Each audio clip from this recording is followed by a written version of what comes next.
kulanti wanaagsan oo wacan meel kasta oo naga daawanaysaan kuna soo dhawaada waraysigan aadka u kooban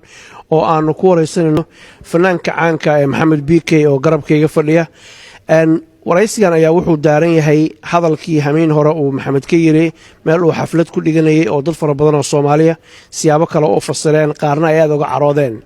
taasoo sababtay habaar iyo eedayn iyo colaad iyo dadkii Soomaaliyeed ee bulshada ahayd in la iska hor keeno waxaan weydiinayaa Maxamed marka hore maxaa ku kalifay waxa inuu yiraahdo fanka iyo siyaasadda in la isdhex geliyo ma khasaba iyo waxa u qorshaysan mustaqbalka dhow iyo kan fog baa jilaayay Maxamed soo dhaw TV Universal marka عبد الحفيظ aad baad u mahadsan tahay Allah ku casmo ummadda Soomaaliyeed meel kasta joogaan inay daawanayana aad baan u salaamayaa waxaan cod dheer tacsi ugu diraya inna lillahi wa inna ilayhi raaji'uun dadkii naftooda ku waayay qarax ilaahay dhibtahay naga kor qaado tacsida horta waan dirayaa mar labaadka si xun wuxuu sheeg sixir wuu ka daran yahay dab munaafaqshiday muumin baa ku gubta anigu hadal wanaagsan oo tacsiye baan diray dabadna dad ba ka faa'iideysto xagga kale ka rugay waxaan taageerayaashayda iyo ummadayda Soomaaliyeed meel kastay joogaan ummadayda Soomaaliyeed meel kastay joogaan waan idin jeclahay idinkana waan ogahay inay jeceshiin waan ka raali gelinayaa sidii intii khaladka u fahantay waan ka raali gelinayaa muqdisho xal baan siinayaa mar dambe iyo mar horeba Maxamed tacsibaad dartay dabcan waad ka daqnatay iminkana waad iga sheegay hamiin horena waad sheegtay xalina waad iga sheegay dhibaatadii ka dhacday muqdisho iyo dadka Soomaalida ku baaba'ay dhibaatada soo gaartay inay ka tacsiinaysan ka xuntahay waa garanay fanka iyo siyaasadda inaad isku dhaxoodimiyaa doonaysaa mise waxaad doonaysaa inaad kala weecisid si aan taageerayaashaadu aysan isugu dhicinin bulshaduna isaga hor imaan Cabdi Xaafid aad baad u mahadsantahay adiga iyo Universal TV ba aad baan idinku mahadnaqayaa fanka iyo siyaasaddu biikahan waa iska kay murgeen laakiin waan kala saaraya anigu fanaan Soomaaliyeed baan ahay muraayada gariina sitay waan iska saaraya fanaan Soomaaliyeed baan ahay meel walbana waan tagayaa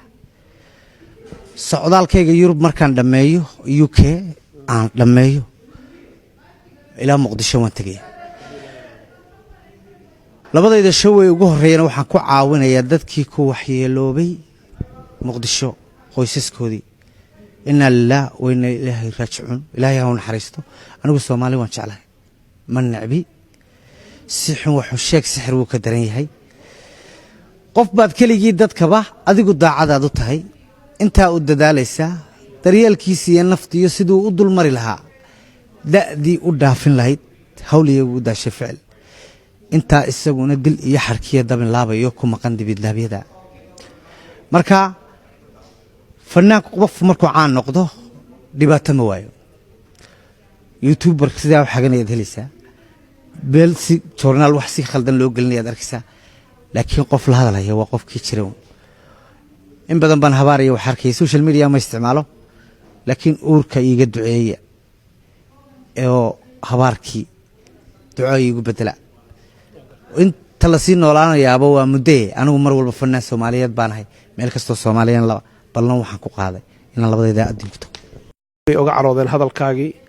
siyaabo kala duwan baa loo fasiray bulshadii Soomaaliyeed oo aan is haysan ba dhibaato ay dhaxtaala fursad waxaan ku siinayaa sharciga dadka Soomaaliyeed ku daawanaya malaayiinta fanaanka u tahay ninka Soomaaliyeed u tahay inaad ka raali gelisid wixii dhacay soo dhaw Cabdi Xaafid aad baad u mahadsantahay waxaan u mahadnaqayaa adiga iyo Universal Adnaan oo kabarday naga duubayo nin qaali ah Barasaab iyo Cabdi Waasac oo niman qaali ah oo showgii muhiimka ugu horeeyay rag lahaa oo la fadhiya dadka Soomaaliyeed waan ka raali gelinayaa deenu weyn ciidamadu ka dhacda khaladkuna waa la ismoodsin karaa igu tuurade markii hore ciidamada waa igu tuurteene igu tuura anigu siyaasad dambena kuma jiro ballan waxaan idinku qaadayaa meel kastoo Soomaali joogto inaan idinku imaado وانا idinka raali gelinaya I love Muqdisho xalna waan siinaya intaas ayaanu kusoo gabagabaynaynaa haddii ilaahay yidhaahdo waraysigan aadka u kooban ummadda soomaaliyeed qof aan khaldamin ma jiro maxamed waa maqlaysaan raalli kama ihi buu yidhi wixii dhacay waa ka xumahay ilaahay baan khaldaminin shicibkaas soomaaliyeed ee walaalaha isdugsanaya colaad iyo dhibaato yaan la dhex dhigin yaana laga faa'iidaysanna xumaan loo fasirin qof aan khaldaminin adduunka ma jiro walaalka hadduu raalli ku yidhaahdo madaxaa la saartaa aad baa u mahadsantihiin maxamed aad baad noo mahadsantahay thank you Cabdi Xafiid